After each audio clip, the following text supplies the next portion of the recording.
ကဲဒီနေ့မှာကျွန်တော်တို့ဆွေးနွေးခြင်းတဲ့အကြောင်းအရာလေးကတော်တော်လေးစိတ်ဝင်စားဖို့ကောင်းတယ်လို့ဒါလေးမှာကြုံရတတ်တဲ့အချက်တွေတစ်ခုအကြောင်းမှာဆိုလိုတာကကိုယ့်ရဲ့အကြီးမားဆုံးအားသာချက်ကပဲကိုယ့်အတွက်အကြီးမားဆုံးအန်တီဖြစ်လာနိုင်တယ်ဆိုတာမျိုးပေါ့ဒါကဘယ်လိုဖြစ်နိုင်လဲအဲ့ဒီလေးလာကြည့်ကြရအောင်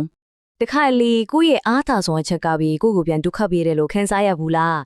းကိုယ့်ရဲ့ထူးချွန်တဲ့ရေးချင်းကပဲအခက်ခဲတွေဖြစ်စေနိုင်တယ်အားနည်းချက်တစ်ခုလိုဖြစ်သွားနိုင်တယ်ဆိုတဲ့အယူဆကိုတစ်ချက်လောက်အတူတူစဉ်းစားကြည့်ကြရအောင်စဉ်းစားကြည့်လေအစည်းအဝေးခန်းထဲမှာပေါ့ကိုခေါင်းထဲမှာတော့တကယ်ကိုတော်လံပြောင်းလဲပင့်နိုင်မဲ့ idea ကြီးတစ်ခုရှိနေတယ်ဒါပေမဲ့အချိန်အခါမှမှန်ပဲအချိန်တွေကိုမကြည့်ပဲပြောလိုက်မိတဲ့အခါကျတော့အရာမထင်ထပ်တောင်ဆိုးသွားတော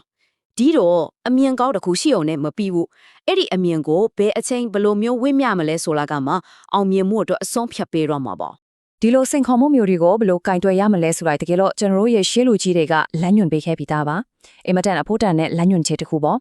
့အဲ့ဒါကတော့ကာလန်ဒေတန်ပဌာနာဆိုတဲ့စကားပါပဲအချိန်ခါနေရာဒေသနဲ့အချင်းရဲ့အရေးပါမှုကိုဘယ်လောက်တောင်အလေးထားရမလဲဆိုတာကိုဒီစကားလုံးသုံးလုံးကလမ်းညွှန်ပေးနေပါတယ်ဟုတ်ပြီဒါဆိုပထမဆုံးကျွမ်းကျင်ရမယ့်အမှုပညာကတော့အချိန်ကိုက်ချင်းပဲကိုယ့်ရဲ့အရေးချင်းကိုဘယ်ချိန်မှထုတ်ပြမလဲဘယ်ချိန်မှခဏထိန်းထားမလဲဆိုတာကိုပိုင်းဖြတ်နိုင်စွမ်းကအမှုပညာတစ်ခုလိုပါပဲဒီနေရာမှာလူတော်တော်များများမားတတ်တဲ့အချက်တစ်ခုရှိတယ်ကို့မှာကောင်းမွန်တဲ့အကြံတစ်ခုရတာနဲ့စိတ်လှုပ်ရှားပြီးချက်ချင်းကိုမျှဝေချင်ကြတာပဲဒါပေမဲ့နားထောင်နေတဲ့သူတွေကဒါကိုလက်ခံဖို့အဆင့်သင့်ထစ်သေးတဲ့အခါထစ်သွားရောဒီလူကတော့လူတက်ကြီးလုပ်ပြီးဆိုပြီးအမြင်ဆောင်သွားရောဒါဟာအောင်မြင်မှုစီသွားရဲ့လမ်းမှာကို့ဖာသာကိုခလုတ်တိုက်လိုက်တယ်လို့ဖြစ်သွားနိုင်ပါတယ်အဲ့ဒီလိုအထင်လွဲခံရတာကကိုယ့်နာမည်ပြည့်ယုံမဲ့လားဆိုတော့မဟုတ်ဘူးဗျအဲ့ထပ်ပိုဆိုးတယ်ကိုချန်ရန်ကိုအကောင့်ထဲဖို့ဖို့ကြိုးစားတဲ့အခါမလို့အတက်ပြိပခါတွေစန့်ချင်မှုတွေနဲ့ရင်ဆိုင်ရအောင်ကိုယ်တိုင်မဲ့ဖန်တီးလိုက်လို့ထစ်သွားစေနိုင်ပါလေကဲအချိန်အခါကိုရွေးတတ်ပြီဆိုရင်ဒုတိယအရေးကြီးတဲ့အမှုပညာတစ်ခုရှိသေးတယ်အဲ့ဒါကတော့ကိုရှိနေတဲ့ပတ်ဝန်းကျင်နဲ့တသားတည်းဖြစ်အောင်နေတိုင်တတ်ဖို့ပဲဒီမှာ line နဲ့ကိုကွဲသွားပြီတလန်းကနှိမ့်ချမှုကိုသုံးပြီးယုံကြည်မှုတိဆောက်တဲ့လမ်းနောက်တလန်းကကျတော့ငါကိုဆိုတဲ့ပုံစံနဲ့အထက်စီးနဲ့ဆက်ဆံပြီးရန်သူတွေမွေးတယ်လမ်းဒီရွေးချယ်မှုကပဲကိုယ့်ရဲ့အနာဂတ်ကိုပုံဖော်သွားမှာပါဒီလိုပြောလို့ကိုယ့်အရေးချင်းကိုဖွဲ့ထားခိုင်းနေတာလားဆိုတော့လုံးဝမဟုတ်ဘူးဒါကပိုပြီးမဟာပြိုဟာကြားတဲ့တွေးခေါ်မှုတစ်ခုပဲပေါင်မကျင့်နဲ့တဟဆလာပြောင်းနေရင်ကိုကြံဉဏ်ကိုအကောင်အထည်ဖော်ဖို့အကောင်းဆုံးအခွင့်အရေးကိုစောင့်ဆိုင်ထားတာကပိုပြီးတော့ပညာရှိရကြပါတယ်ဟုတ်ပြီအချိန်ကိုလည်းရွေးတတ်ပြီးပတ်ဝန်းကျင်နဲ့လည်းအဆင်ပြေအောင်နေတတ်ပြီအခုနောက်ဆုံးနဲ့ရေးကြီးဆုံးဖြစ်မဲ့အနုပညာတစ်ခုကိုရောက်လာပြီအဲ့ဒါကတော့ကိုယ့်တန်ဖိုးကိုတကယ်နားလည်မယ်လို့ကိုရွေးချယ်တတ်ဖို့ပါပဲရှင်းစကားပုံလေးတစ်ခုကဒီအချက်ကိုတိတိကျကျကိုထောက်ပြထားတယ်စိန်ကိုစိန်မှန်းတိတူလက်ထဲရောက်မှတန်မိုးရှိတယ်တဲ့အယမ်းမှန်ပါတယ်စိန်တပွင့်ရဲ့တကယ်တန်မိုးကိုစိန်ကြောက်ကုန်တဲ့ကပဲနားလဲမှာပေါ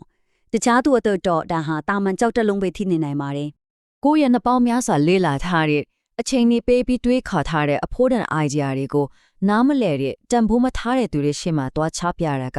တခက်ကိုအလဟတာပါပဲဝတ်ရှိပွေလဲသွားချပြတယ်လို့ပေါ့အချိန်ကုန်တာထက်ပိုပြီးကိုယ့်ရဲ့ပုံရိပ်ပါထိခိုက်နိုင်ပါတယ်ဒါကြောင့်လဲကိုယ့်ရဲ့အကောင်းဆုံးရည်ချင်းတွေကိုလူတိုင်းကိုချပြဖို့မလိုပါဘူးအဲ့ဒီတန်ဖိုးကိုတကယ်မြင်လိုက်မဲ့အတိမဖို့ပေးမဲ့နေရာနဲ့လူတွေရဲ့ကပဲတည်တံ့ထကိုယ့်ရဲ့အလင်းကိုမှန်ကန်တဲ့နေရာမှာပဲထုံးရည်ဖို့လိုပါတယ်ကဲဒီတော့အချိန်အခါပတ်ဝန်းကျင်ပြီးတော့မှန်ကန်တဲ့ယူဒီအနုပညာတုံးခုကိုပေါင်းဆက်လိုက်တဲ့အခါအောင်မြင်မှုအတွက်တကယ့်ကိုအားကောင်းတဲ့မဟာဗျူဟာတစ်ခုဖြစ်လာတာပေါ့ဒီနေရာမှာနှိမ့်ချခြင်းဆိုတာအရှုံးပေးတာအားငယ်တာကိုပြောတာမဟုတ်ဘူးနော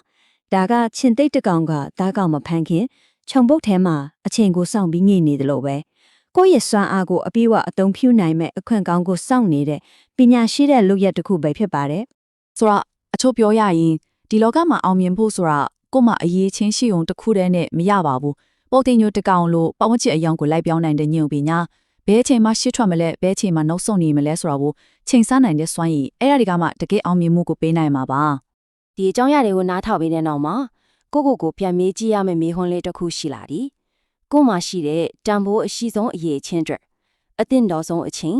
အသင့်တော်ဆုံးနေရာနဲ့အသင့်တော်ဆုံးလူတွေကဘသူတွေချစ်မလဲ